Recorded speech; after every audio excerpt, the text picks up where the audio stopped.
Ketemu lagi sahabat JMSI bersama saya Tiko. Saat ini kedatangan, kita akan berbincang-bincang dengan seseorang yang memang lagi kita tunggu-tunggu. Kenapa? Karena daerahnya dia itu jadi pemberitaan setahun ini. 3 bulan terakhir menjadi sangat viral karena ada beberapa isu yang bukan isu ya, karena memang faktanya undang-undangnya sudah dibuat, putusan-putusannya sudah dibuat, semua rencana sudah diarahkan ke sana, yaitu ibu kota negara yang berada di Kalimantan Timur. Nah, kali ini saya kedatangan seseorang, sebagai beliau adalah ketua dari JMSI Kalimantan Timur, Bung Sukri. Selamat datang Bung Sukri. Nah, ini Bung Sukri. Terima kasih udah hari apa Bung Sukri ini? Kemarin kita tanggal 18 ya, baru nyampe. 18 ya. Ada transit ya? Transit Surabaya kawan. Transit Surabaya? Oh, Siap. transit cuma Surabaya bukan Jakarta ya? Siap. Berarti perjalanan sampai berapa? Ya lumayan. Dan sampai ke sini sore jam 3:30. Semua agenda acara di sini diikutin ya? Diikutin ya. Dari mulai Rapimnasnya, Siap. kelilingnya gitu ya. Alhamdulillah bisa diikuti ya. SMES juga ikut juga. Ya terlihat. Peresmian kantor JMSI sini juga ikut. Siap. Ya, Bung Sukri itu ikut bertanya ya kemarin tuh waktu di... Nggak ada waktu. Karena dibatasi waktu kemarin ya. Kemarin juga ada yang tidak terjawab. Oke, Bung Sukri saya mau nanya-nanya perihal ini dulu, perihal JMSI. Nah, berapa anggota yang sudah terdaftar? Kita untuk di Kaltim sendiri itu ada 14 ya yang terdaftar di web resmi JMSI Pusat. Artinya hasil rakursus kemarin juga kita tidak bisa membuka. Rakursus daerah? Bukan, pusat kemarin yang terjadi di Bandung. Artinya arahan pusat kita untuk pembenahan di internal organisasi kita. Jadi bagaimana di 14 ini menjadi media yang memang sesuai dengan arahan Dewan Pers, di edaran Dewan Pers itu nomor 3 2019 tentang media urusan pers kan gitu. Artinya dari 14 itu kita minimal 90% lah terverifikasi. Sementara ini kita baru 45%. Artinya masih ada tanggung jawab yang harus kita selesaikan. Nah itu. Di Kalimantan Timur itu perkiraan ada berapa jumlah media yang terdaftar? Sungguhnya kalau bicara media di Kaltim itu ratusan media online. Awalnya 2019 itu sekitar 60 media online. Namun dalam perjalanan sampai tahun kemarin kita hampir lebih ratusan media online. Ya saya tidak tahu apakah itu masih sesuai edaran Dewan Pers untuk PT dan semacamnya, ini kan masih belum. Nah baru kemarin kan pemetaan HPN di Kendari bahwa kita seluruh anggota baik itu JMSI dan organisasi lainnya itu harus melakukan pemetaan Kaltim. Karena apa? Saya tidak mau media-media yang tergabung nanti di JMSI itu tidak sesuai. Percuma kita kan? Tidak sesuai di administrasi atau? Ya artinya tidak ada tujuan, hanya tujuan kontrak. Ya kan? Kita tidak mau seperti itu. Silahkan kita tidak. Ada komitmen yang besar. Ya komitmen gitu. Bagaimana media itu biar sehat dan sesuai regulasi Dewan Pers, sehingga nanti semua yang tergabung di JMSI itu terverifikasi. Itu tujuan kami. Nah, jangan sampai nanti kita anggota itu hanya untuk mendapatkan kontrak. Nah, sementara suatu saat kan kita akan menjadi persoalan baik itu secara hukum administrasi dan hukum nanti ada pemeriksaan dan sebagainya. Itu kan jadi masalah. Dan nanti tentunya pengurus JMSI akan menjadi punya tanggung jawab moral bagaimana nanti kan. Nah, alhamdulillah kemarin kita sepakat dengan Kominfo kemungkinan nanti berbentuk pergub.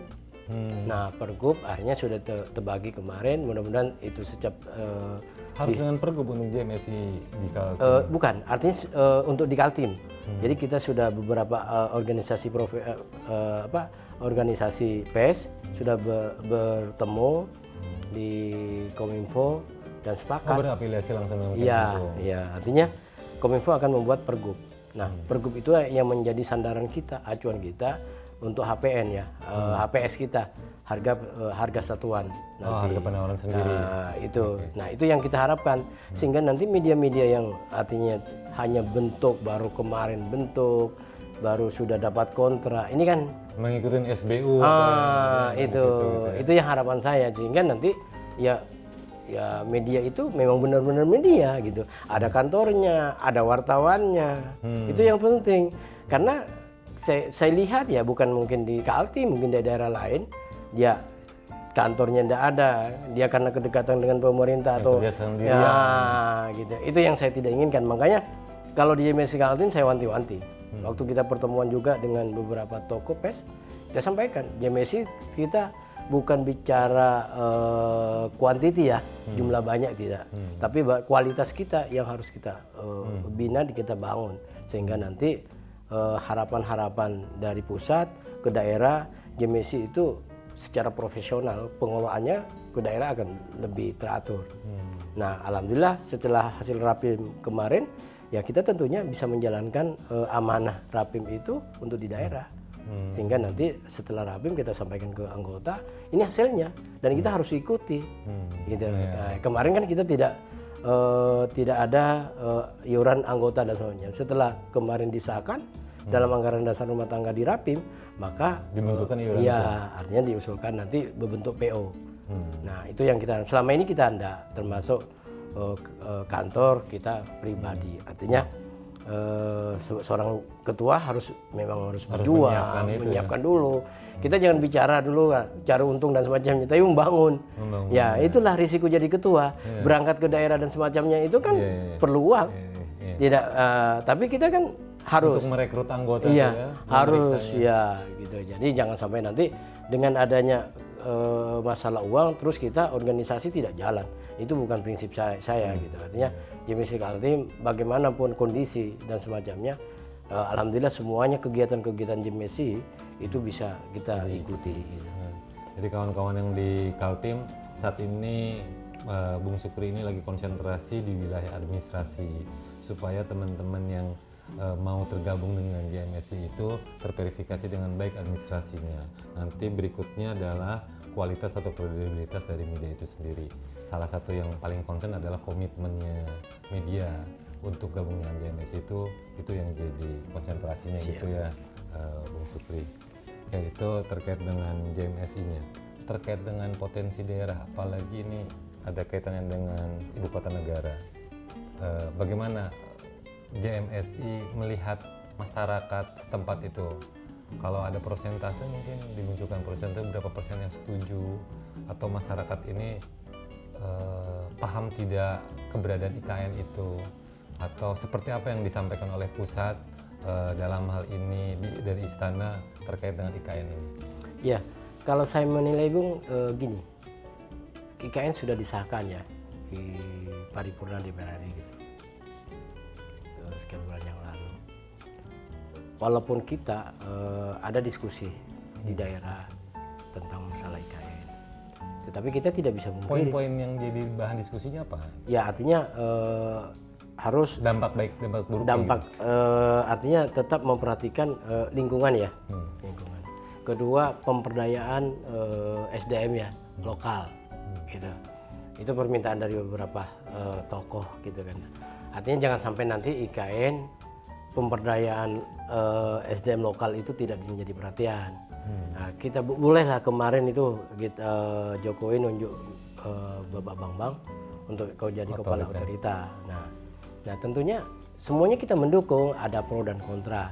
Nah yang pro dan kontra ya silakan aja, karena kita itu sudah disahkan dalam undang-undang, tidak bisa mungkin. Walaupun ada beberapa kelompok yang ke MK dan sebagainya, itu urusan mereka. Nah, kalau saya pribadi, saya kebetulan di Samboja ya, Samboja rumah saya. Artinya dengan berdekatan dengan IKN. dengan IKN. Nah, dengan adanya IKN tentunya kita Kaltim itu sangat diuntungkan ya. Diuntungkan karena apa? Infrastruktur akan masuk. Keuntungannya sudah didapat atau dalam Yang belum. Estimasi akan Estimasi jelas akan gitu. Jadi nanti ada bandara lagi di IKN gitu. Terus pembangunan tol akan ibu kota penyangga kabupaten kota itu kan akan ikut nantinya.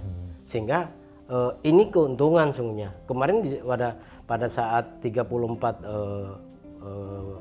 gubernur di IKN ada beberapa daerah yang diuntungkan. Contoh Gorontalo. Gorontalo kalau ke Jakarta bisa berjam kan. Nah, Gorontalo ke Kaltim hanya ditempuh 1,5 jam. Artinya ada beberapa daerah kemarin yang menyampaikan dengan IKN di sini ada untung ruginya. Artinya dengan pesawat yang seharusnya tempuh sekian jam, tapi dengan di IKN tentu kemarin ibu kota hanya 1,5 jam, setengah jam. Berkurang sekitar 2,5 ya, jam. Itu gitu. Jadi ada untungnya. Makanya kalau saya sih secara pribadi dan secara organisasi JMSI sangat mendukung. Karena itu membuat kita tertantang ya. Pertama, saya sudah ngomong sama wanti-wanti. Jadi kita mulai sekarang kita siap. SDM ya, SDM. Karena bagaimanapun kita suatu saat nanti menjadi wartawan ibu kota. Ya, jadi mulai sekarang saya harus bisa menyiapkan di anggota JMSI wartawan-wartawan yang tergabung, dia harus sudah SDM-nya harus ke sana arahnya. Bukan hanya sekedar kita mendukung IKN, tapi bagaimana SDM kita harus dia. Nah, yang kedua harapan saya juga ini tanggal 23 kita rapat dengan kepala otorita di Balikpapan. Ada beberapa ormas, beberapa media diundang dengan beberapa juga untuk membahas IKN kelanjutannya bagaimana, teknis bagaimana kan gitu. Nah, prinsipnya saya mendukung. Dari sisi untungnya infrastruktur akan masuk ke Kaltim secara besar-besaran. Ada peningkatan ekonomi. Ya, nah itu. Nah, secara kabupaten kota nanti Balikpapan, ya kan? Nanti ke Sangatta, nanti di Samarinda, kan ini kota-kota penyangga ini. Nah, kota-kota penyangga ini kan diuntungkan suatu saat mereka setelah terbentuknya IKN akan lebih mudah aksesnya. Selama ini terus terang aja jujur kita kecewa gitu kan, infrastruktur di Kaltim walaupun kita penghasil SDA banyak ya, sumber daya alam banyak, setahun kita tidak seberapa dibanding dengan di Jawa ya, Pulau Jawa. Nah, tapi ini kan tentunya kita harus bersikap yang realistis gitu. Ya tentunya harapan kita itu ya tunggunya orang-orang legislatif yang di PRRI yang bisa memperjuangkan, karena bagaimanapun ya kemarin yang jadi persoalan juga jalan rusak itu karena juga persoalan tambang, kan persoalan jalan yang digunakan hauling, ya aktivitas. Nah ini juga yang menjadi kendala-kendala kan, makanya kemarin sudah ada pansus juga masalah tambang. Nah ini tentunya kita harus bersikap ya. Kita JMSI itu harus bersikap bagaimana nantinya itu bisa bersinergikan antara artinya, kepentingan negara dengan kepentingan JMSI dan kepentingan masyarakat tentunya. Nah, saya sudah ngomong sama DPP nanti suatu saat JMSI ada di IKN. Ya, DPP pusat. Artinya harus punya kantor di IKN. Nah, saya sudah kemarin menyampaikan bahwa nanti kita harus menghadap ke gubernur terkait pembangunan JMSI di Kaltim IKN, karena kita tidak boleh, artinya tetap karena ini sudah putusan paripurna, mau tidak mau kan JMSI juga akan ikut ke sana. Nah itu nanti polanya di Jakarta bagaimana, kan di Jakarta juga tidak akan hilang bagaimana polanya, nanti kan belum kita tahu strategi apa yang akan dilakukan di Jakarta kan gitu.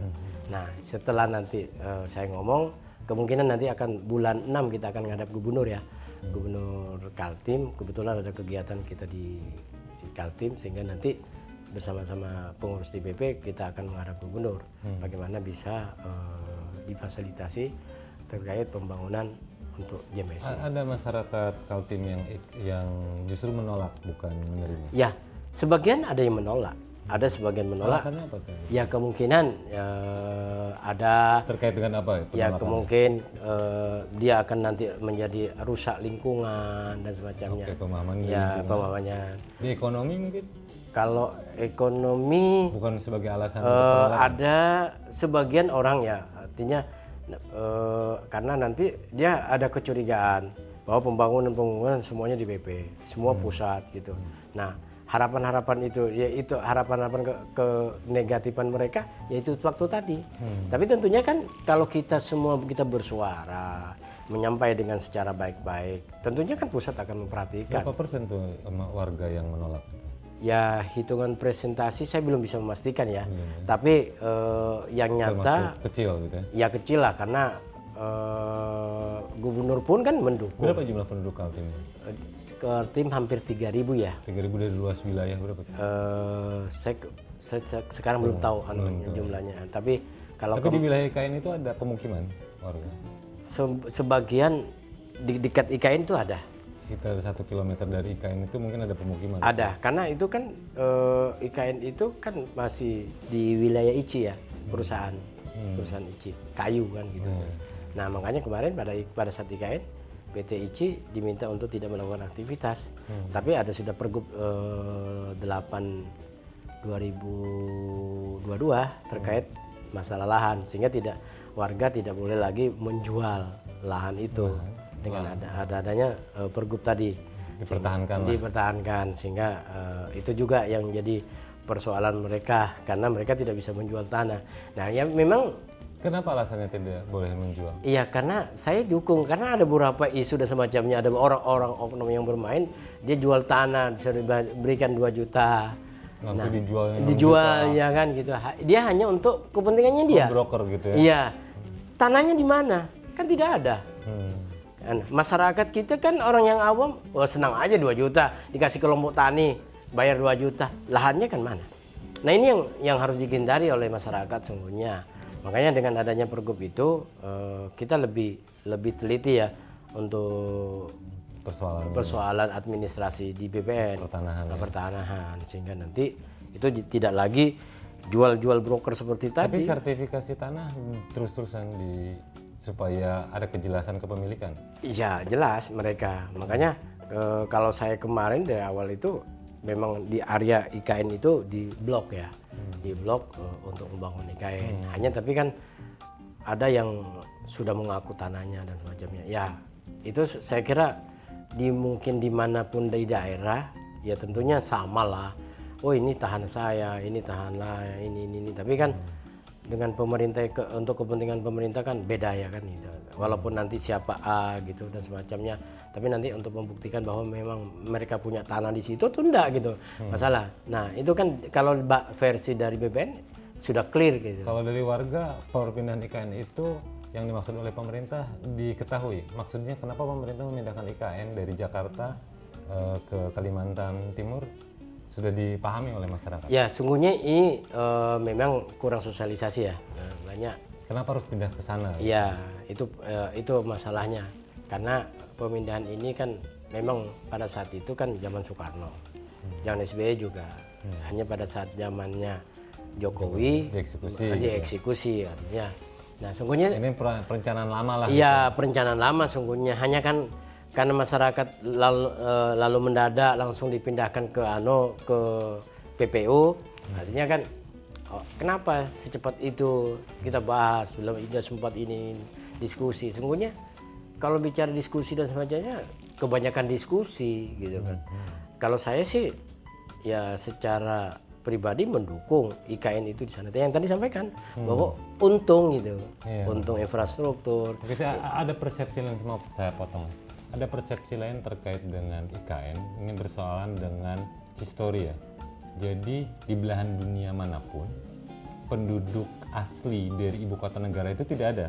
Baik di Jakarta maupun di Meksiko, mungkin atau malah ibu kota provinsi aja itu penduduk aslinya Medan, itu Melayu, itu agak terpinggir. Sama di tempat-tempat di Bandung juga. Penduduk aslinya itu agak ke pinggir, terus penguasaan wilayah itu tetap masuk ke wilayah kaum Borju, entah dari mana gitu.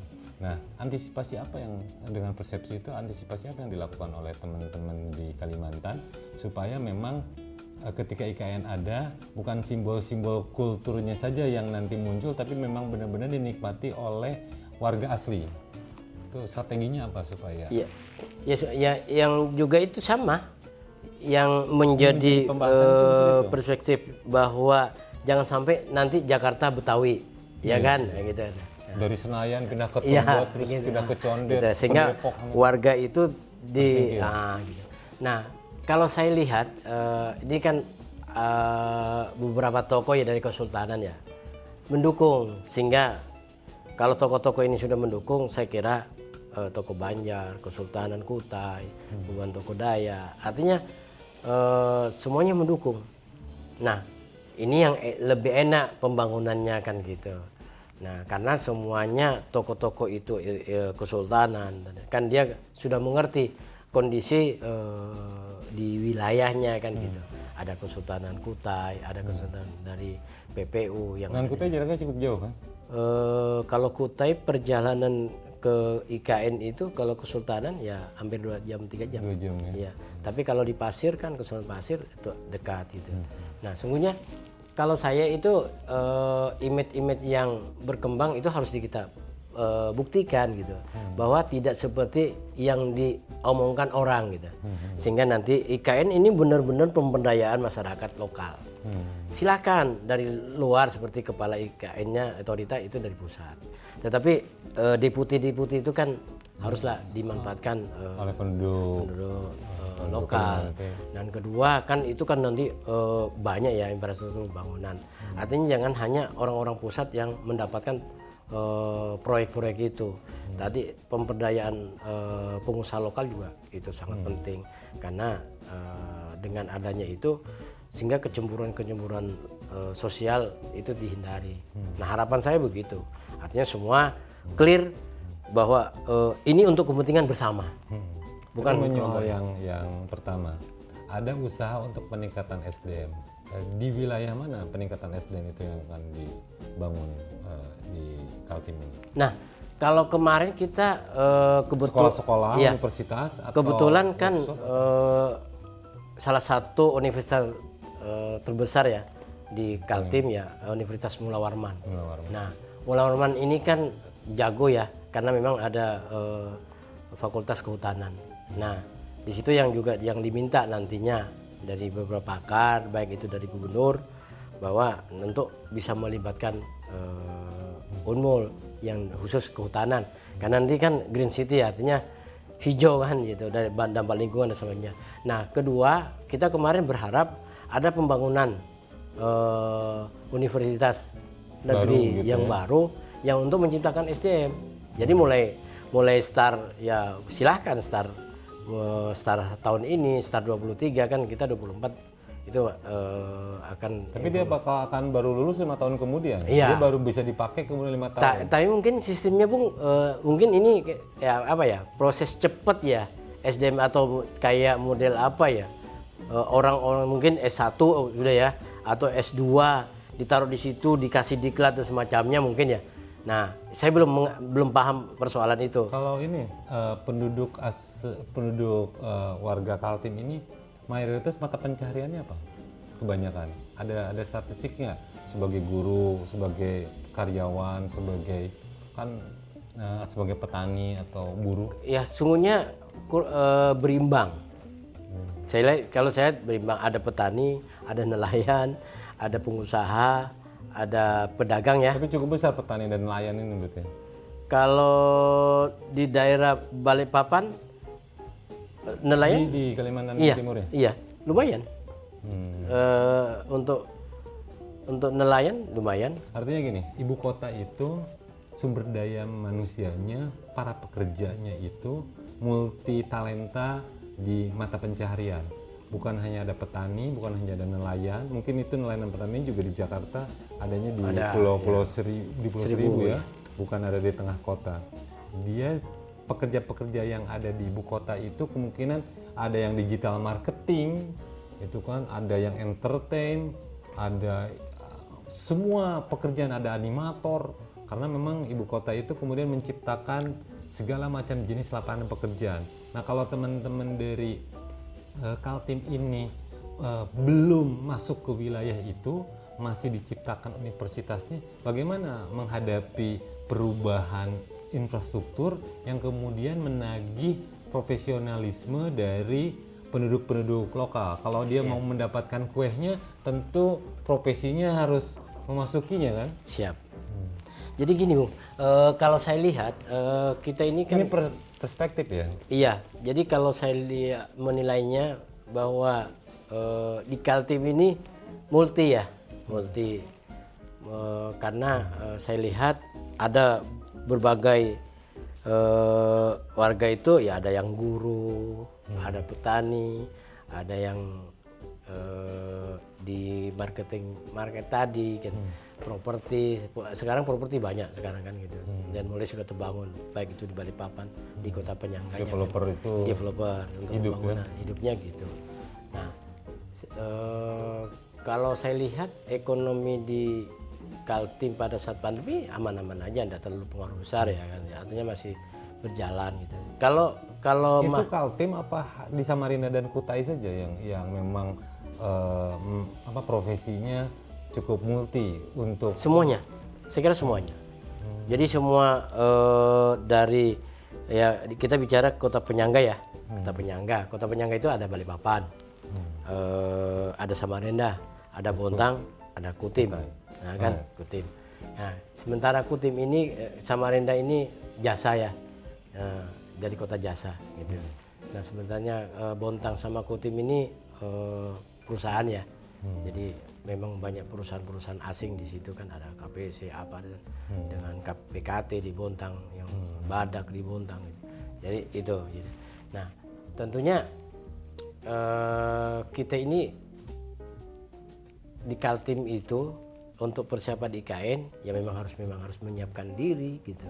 Jangan yang ada sekarang, contoh kita guru kan banyak yang honor dan semacam, guru juga kita peningkatan SDM gitu kan. Nah ini juga harus dimulai sekarang ya kan.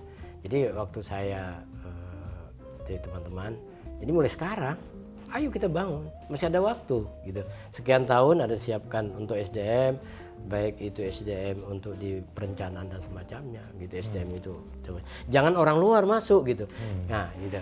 Nah yang jadi masalah kan kemarin kan orang luar masuk ke IKN, kita akan ada bonus, ya kan, ada statementnya itu. Nah sungguhnya kalau mereka juga tidak mau, SDM Kaltim lebih banyak, ya, lebih mampu, dan kedua kosnya lebih ringan ke anggaran ya, justru terbantu SDM. Ketika IKN pindah itu butuh 2 juta PNS mungkin.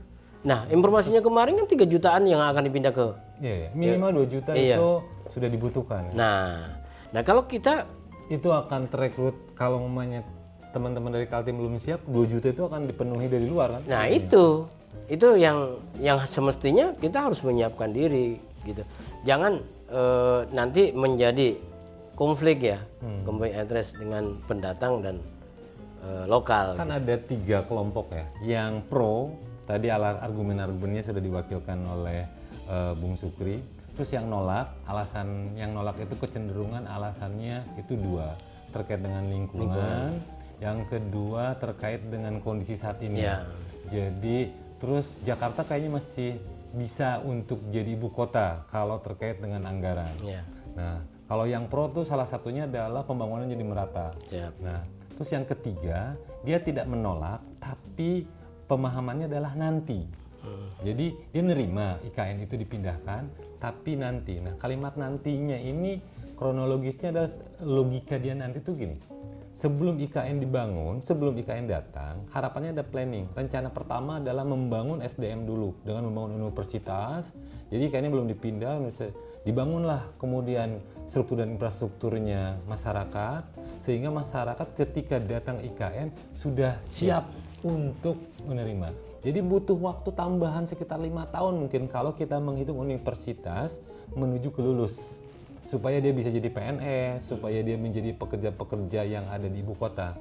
Nah tapi kalau mamanya teman-teman yang menolak sekarang itu bukan menolak secara perpindahan, tapi menolak sekarang itu konsentrasinya kenapa harus buru-buru, kenapa tidak dibangun dulu SDM-nya? Karena percuma pindah datang ke sana tidak membuat warga Kaltim pun menikmati kue dari perpindahan ini. Nah, itu yang dikhawatirkan. Jadi ada satu kelompok yang juga sayang terhadap warga karena belajar dari pengalaman ibu kota yang ada di dunia. Nah, apakah ini terlalu terburu-buru? Tidaklah disiapkan dulu SDM-nya, infrastrukturnya, terus dicicil tuh pembangunannya itu pelan-pelan. Karena untuk memindahkan 2 juta orang itu akan ngalamin perubahan struktur di sana. Itu kan bahasanya nanti kayak gimana, ketemuannya, kebiasaannya gimana. Apa kita harus menyiapkan makanan-makanan yang berasal dari keseluruhan Nusantara?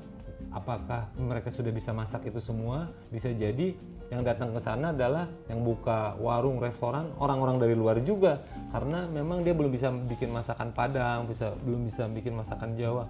Nah, harapannya kan terjadi alkulturasi dulu, harapannya terjadi internalisasi dulu di Kaltim, sehingga setelah ready, setelah siap dengan segala macamnya, ya tidak harus 100% lah siapnya, tapi minimal setengahnya sudah bisa mengakomodir ketika ada perpindahan.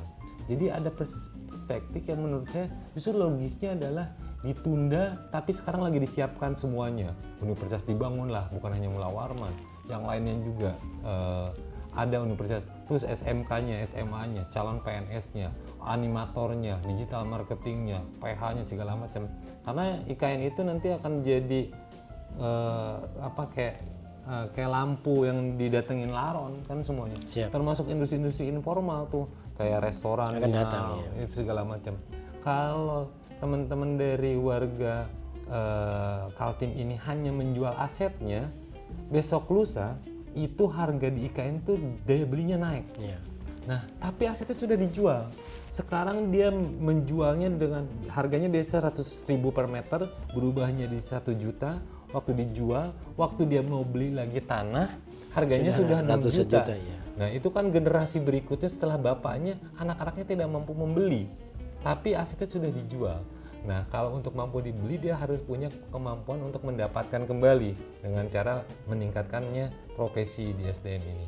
Nah, itu bagaimana? Apakah ada kajian itu, pembicaraan terkait dengan ditundanya dulu tapi dibangun dulu? Kalau memang serius untuk pindah, kenapa nggak dari sekarang persiapan untuk membangun segala macam yang terkait dengan peningkatan SDM, persiapan? Kalau lingkungan, oke lah, masih kita bisa buat mekanismenya terhadap air, terhadap daya serapnya.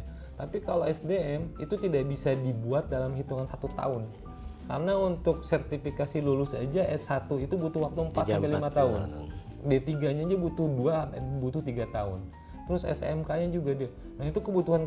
Jadi kalau teman-teman IKN datang, terus universitas datang, pun juga untuk mengisi itu tetap warga luar dulu, belum warga setempat.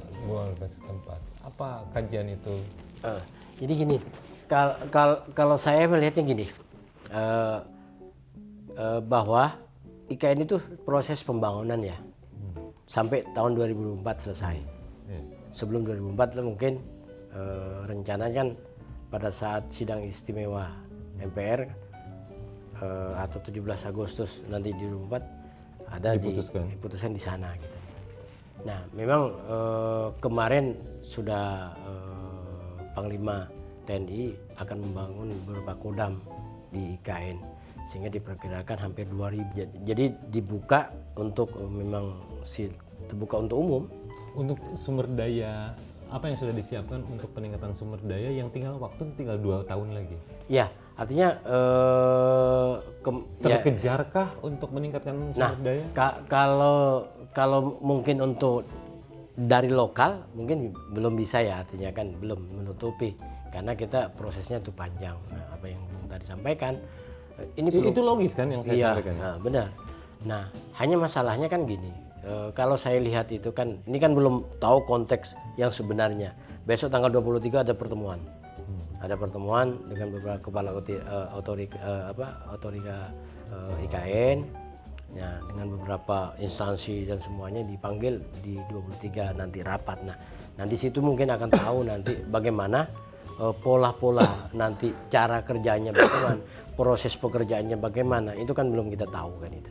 Nah, karena kalau Kaltim itu bermacam variasi makanan tersaji, baik itu makanan nasional, baik itu Cina, luar negeri saja. Itu kalau itu tidak sih. Industri seperti percetakannya, Nah, aman. pembuatan kaosnya, kan itu sebenarnya sektor-sektor yang bisa dimanfaatkan oleh teman-teman Kaltim, sehingga ketika kedatangan kue besar, dia adalah bagian yang punya dapat porsi yang cukup besar juga. Nah, itu bukan jadi penonton. itu yang disampaikan kemarin, bahwa pengusaha lokal itu yang ada itu dimanfaatkan. Kalau saya lihat kesiapan Kaltim itu sungguhnya menghadap IKN itu tidak ada masalah, aman-aman aja ya. Kalau tenaga-tenaga seperti tadi percetakan, makanan, restoran yang berbentuk internasional pun di Kaltim ada gitu. Nah, tapi kan ini kan apa yang disampaikan Bung tadi, bahwa akan daya tarik nanti yang belum ada di Kaltim, dia akan masuk gitu untuk membangun usaha yang mungkin potensi ya gitu. Nanti buka usaha apa, mungkin di perhotelan lagi kan gitu.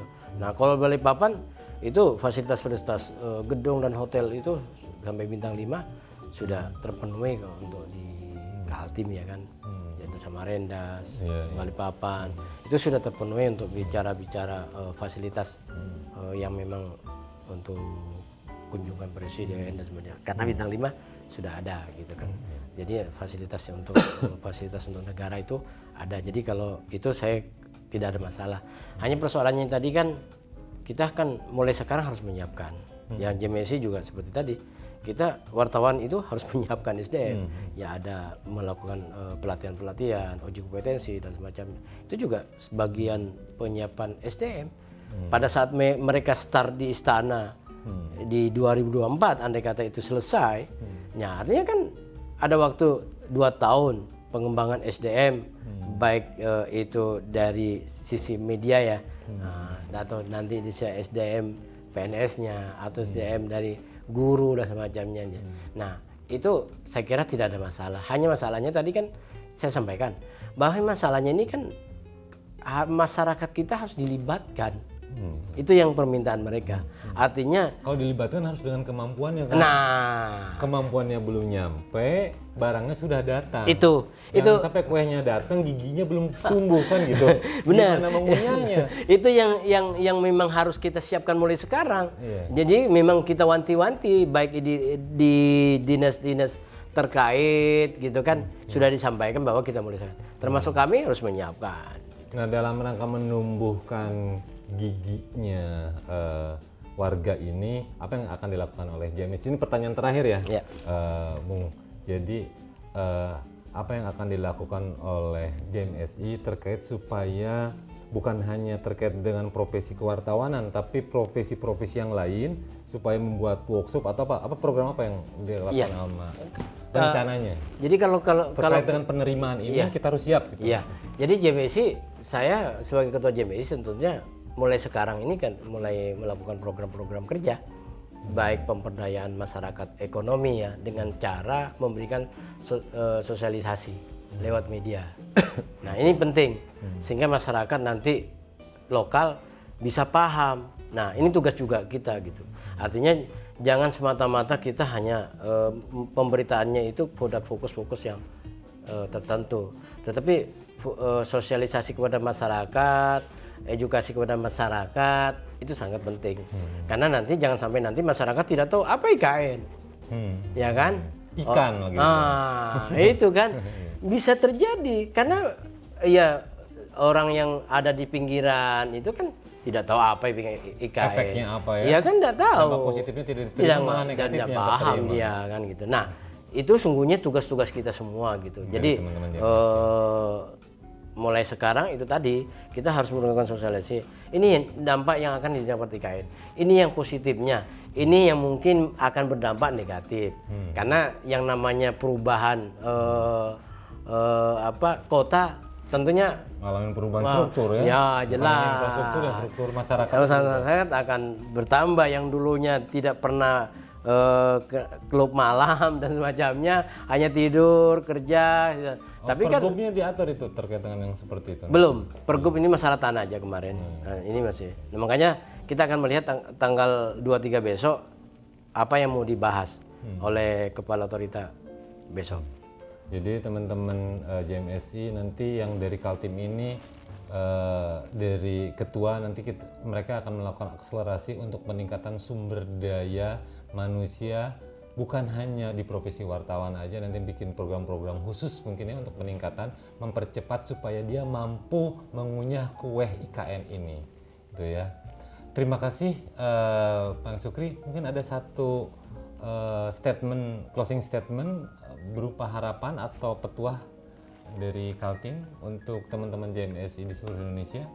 Ya, artinya ini kan kita terbentuk di 31 provinsi JMSI. Harapan saya Kaltim ini viral tatkala sudah penetapan IKN di Kaltim. Artinya bahwa kita ini terbentuknya IKN di Kaltim tentunya berharap pemerintah itu memperhatikan SDM lokal ya, tenaga lokal, sehingga pemberdayaan itu tidak nanti terjadi persoalan sosial. Harapan saya ke depan seperti itu, sehingga pemerintah pusat bisa juga mengakomodir keinginan daerah. Selama ini Kaltim tidak pernah memberontak. Artinya walaupun infrastruktur dan apa yang didapat oleh pusat, walaupun kita setoran ke pusat itu lebih besar daripada tapi kita Kaltim selama ini tidak pernah membuat gejolak. Kaltim selalu menerima.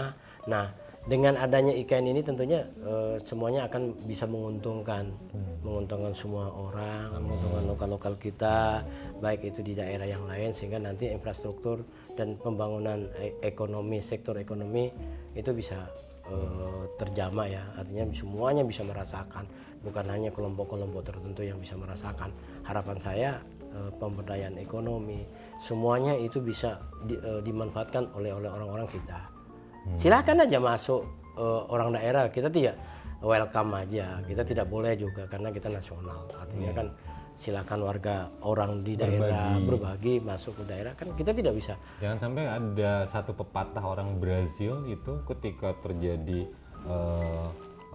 migrasi yang cukup tinggi, orang Brazil ada kalimat seperti ini, kami silahkan menerima berbagi semuanya, sisakan ke kami sedikit saja. Itu saking desperate-nya warga pribumi tidak dapat. Nah itu kan di Brazil itu kan seperti itu. Nah harapan saya di Kaltim tidak seperti itu. Artinya JMSI lah yang nanti JMSI-nya yang menjadi motor untuk menggerakkan sehingga harapan-harapan itu tercapai. Jadi itu teman-teman sahabat JMSI, sebenarnya saya masih pengen bertanya mengenai IKN ini karena memang isunya sangat baik buat kita telaah, itu sebagai kajian kita, juga sebagai kasih sayang kita kepada teman-teman di Kaltim supaya mereka bisa berdaya dan menikmati kue besar rezeki yang perpindahan IKN ini. Namun karena waktu juga, Bapak ini sudah mengikuti rangkaian kegiatan dari awal sampai akhir, mungkin juga kelelahan. Nah, tapi nanti di lain waktu kita bisa melakukan interview berikutnya, mungkin bisa melalui Zoom atau apa. Tapi teman-teman jangan khawatir, nanti kita bisa ada episode-episode berikutnya untuk dikhususkan untuk Muhammad Sukri atau Bung Sukri. Terima kasih Bung Sukri. Terima kasih atas waktunya. Terima kasih. Siap. Semoga IKN-nya sukses, semoga warganya sejahtera. Siap. Amin. Amin. Salam JMSI.